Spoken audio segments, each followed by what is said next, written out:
ഡൽഹിയിലെ ജിംഖാന ക്ലബ്ബ് പൊളിച്ചു നീക്കാനായിട്ട് 2-3 ദിവസത്തിന് മുമ്പെയാണ് കേന്ദ്ര സർക്കാർ നോട്ടീസ് നൽകിയത്. അതിനുശേഷം ഇതാ അടുത്ത ക്ലബ്ബും കൂടെ പൊളിച്ചു നീക്കാനായിട്ട് വാർത്തകളിൽ ഇടം പിടിച്ചിരിക്കുകയാണ്. അത് എലൈറ്റ് ക്ലബ്ബാണ്. ഡൽഹി ജിംഖാന ക്ലബിനെ ചുറ്റിപ്പറ്റിയുള്ള വിവാദങ്ങൾ രാജ്യത്തെ മറ്റ് ഉന്നത ക്ലബ്ബുകളിലേക്കും പൊതുജന ശ്രദ്ധ തിരിച്ചതിന് പിന്നാലെ ഇപ്പോൾ വിവാദങ്ങളുടെ കേന്ദ്രത്തിൽ എത്തിയിരിക്കുന്നത് ചരിത്ര പ്രസിദ്ധമായ ഡൽഹി ഗോൾഫ് ക്ലബ്ബാണ്. ബ്രിട്ടീഷ് ഭരണകാലത്ത് രൂപം കൊണ്ട ഈ ക്ലബിന്റെ ഭാവി ഇപ്പോൾ സുപ്രീം കോടതിയുടെ നിർണായക ഇടപെടലുകൾക്കിടയിൽ അനിശ്ചിതത്വത്തിലായിരിക്കുകയാണ്. സുപ്രീം കോടതി പുറപ്പെടുവിച്ച പുതിയ ഉത്തരവുകൾ ഡൽഹി ഗോൾഫ് ക്ലബിന്റെ പ്രവർത്തനങ്ങളെ നേരിട്ട് ബാധിക്കുന്നതോടൊപ്പം സർക്കാർ ഭൂമിയിൽ പ്രവർത്തിക്കുന്ന എലൈറ്റ് ക്ലബ്ബുകളുടെ നിയമപരമായ അവകാശങ്ങൾ, പൈതൃക സംരക്ഷണം, പൊതുസമ്പത്ത് ഉപയോഗം എന്നിവയെക്കുറിച്ചുള്ള വലിയ ചർച്ചകൾക്ക് വഴി തുറന്നിരിക്കുകയാണ്.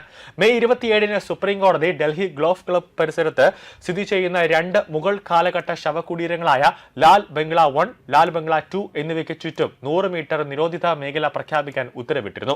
പുരാതന സ്മാരകങ്ങളുടെയും പുരാവസ്തു സ്ഥലങ്ങളുടെയും അവശിഷ്ടങ്ങളുടെയും സംരക്ഷണ നിയമമായ അമസർ ആക്ട് 1958 പ്രകാരമാണ് ഈ നടപടി. സുപ്രീം കോടതിയുടെ നിർദ്ദേശപ്രകാരം ആ പ്രദേശത്തിനുള്ളിലെ എല്ലാ പ്രവർത്തനങ്ങളും ഉടൻ നിർത്തിവെക്കുകയും അവിടെയുള്ള ഘടനകൾ സീൽ ചെയ്യുകയും വേണം. ക്ലബിന്റെ പ്രധാന അടുക്കളയുടെ ഭാഗങ്ങളും ഈ നിരോധനത്തിന്റെ പരിധിയിൽ വരും. ജസ്റ്റിസുമാരായ അസറുദ്ദീൻ അമാനുള്ളയും എൻ കൊടീശ്വർ സിംഗും അടങ്ങുന്ന ബെഞ്ചാണ് ഈ നിർണായകമായ ഉത്തരവ് പുറപ്പെടുവിച്ചത്. കോടതി നിയോഗിച്ച കമ്മീഷണർമാർ സമർപ്പിച്ച സ്ഥല പരിശോധനാ റിപ്പോർട്ട് പരിശോധിച്ച ശേഷമാണ് നടപടി. ഡൽഹി ഗോൾഫ് ക്ലബ്ബ് ഒരു സാധാരണ സ്പോർട്സ് ക്ലബ്ബ് മാത്രമല്ല. ഏകദേശം 179 ഏക്കറിൽ വ്യാപിച്ചു കിടക്കുന്ന ഈ ക്ലബ്ബ് ഇന്ത്യയുടെ അധികാര കേന്ദ്രങ്ങളുമായി ചേർന്ന് നിൽക്കുന്ന ഒരു സാമൂഹ്യ ശക്തി കേന്ദ്രമാണ്. ഇന്ത്യ ഗേറ്റ്, അതോടൊപ്പം തന്നെ ഹുമയൂണിന്റെ ശവകുടീരം, ലോധി ഗാർഡ്സ് എന്നിവയ്ക്ക് സമീപമുള്ള ഡോക്ടർ സാക്കിർ ഹുസൈൻ റോഡിലാണ് ഈ സ്ഥിതി ചെയ്യുന്നത്.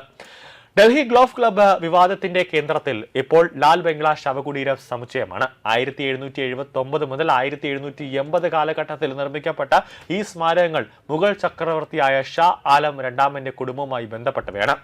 ആർക്കിയോളജിക്കൽ സർവേ ഓഫ് ഇന്ത്യയുടെ സംരക്ഷിത സ്മാരക പട്ടികയിൽ ഉൾപ്പെട്ടിരിക്കുന്ന ഇവയ്ക്ക് പുറമെ ക്ലബ്ബ് പരിസരത്ത് ലോധി, തുഗ്ലക്, മുഗൾ കാലഘട്ടങ്ങളിലെ നിരവധി പൈതൃക ഘടനകളും സ്ഥിതി ചെയ്യുന്നുണ്ട്.